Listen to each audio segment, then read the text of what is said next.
अपना उत्तराधिकारी घोषित किया। मतलब जो दशरथ है ना, चारों बेटों के पिता, वो अपने बच्चे राम को है ना राजा बनाना चाहते थे। तो रानी कौशल्या के पुत्र राम को राजा बनाते देख कैकेयी ना, एक रानी थी ना, तीनों में से वो नाराज हो गई कि राम को कैसे पुत्र मतलब राम को कैसे राजा बनाए। ठीक है, तो उन्होंने क्या कहा, राजा दशरथ से कहा, राजन, हमने आपकी जान बचाई थी, आपने हमें 2 वचन मांगने को कहा था। आज वो वचन मांगने का समय आ गया है। हम चाहते हैं कि आप हमारे पुत्र भरत को राजा बनाए। मतलब कैकेयी थी ना, कैकेयी रानी, उसका पुत्र था भरत, उसको राजा बनाना है। ठीक है, और राम को 14 वर्ष का वनवास दे दो। तो राजा दशरथ थोड़े काफी दुखी हुए क्योंकि उसके बड़े बेटे को वनवास दे दिया था। तो वो अपने वचन के कारण मजबूर हो गए और उन्होंने राम को वनवास भेज दिया। राम के साथ उनकी धर्मपत्नी सीता और भाई लक्ष्मण भी साथ गए। ठीक है, तो वो सब वन में रहने लगे। तो एक दिन शूर्पणखा नाम की एक राक्षसी आई थी। शूर्पणखा जो राक्षसी थी ना, वो रावण की बहन थी और रावण एक राक्षस था श्रीलंका का। ठीक है, तो एक सुंदर नारी का उसने रूप धारण किया और वो राम जी के पास आई और देखकर मोहित हुई। तो उन्होंने उनको जाकर बोली, मुझे आपसे शादी करनी है।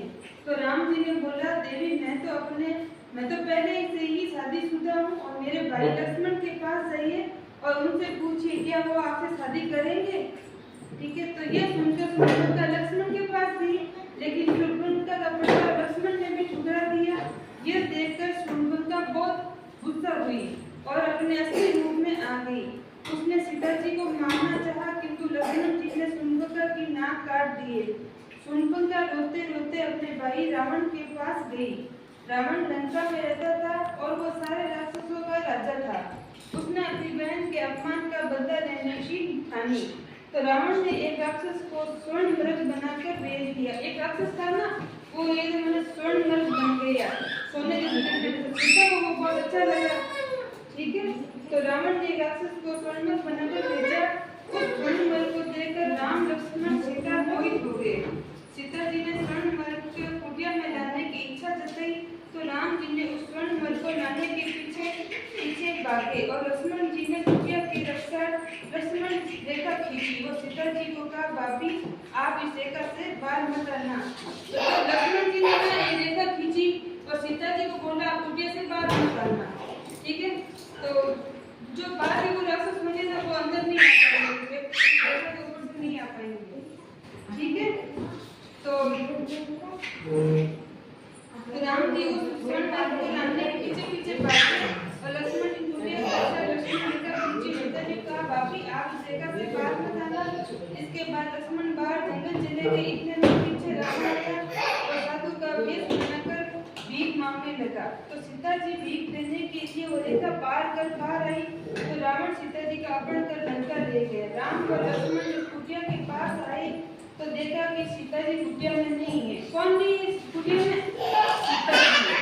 कौन नहीं थी? सीता जी कुटिया में नहीं थे। उनको कौन सजा कर देकर चला गया? रावण। दोनों उन्हें खोजने, मतलब राम और लक्ष्मण जी सीता जी को खोजने के लिए गए। तो खोजते खोजते उन्हें एक पक्षी मिला। और उस गाय पक्षी का क्या नाम था? जटायु। क्या नाम था? जटायु। तो जटायु ने राम जी को बताया कि रावण सीता जी को अगवा करके ले गया है। तो उसने रावण को रोकने की कोशिश की। किसने कोशिश की रावण को रोकने की? जटायु ने। जटायु ठीक है, लेकिन रावण ने उनके पंख काट दिए। रावण ने क्या किया? जटायु के पंख काट दिए। राम और लक्ष्मण लंका की ओर चल पड़े। रास्ते में उन्हें वानरों और बालों की सेना मिली। ठीक है, तो और उनके साथ रावण से युद्ध करने चल पड़े। इस सेना में एक वानर थे हनुमान। हनुमान जी को देखा है क्या आपने? हनुमान जी के मंदिर होते हैं, देखा ना आपने? वही हनुमान जी की बात कर रही है। वो राम जी के भक्त थे। तो वो काफी शक्तिशाली थे और उड़ भी सकते थे। कट्टी आपने देखी फोटो? राम ने देखी आपने? हाँ, कहाँ पे देखी? वो राम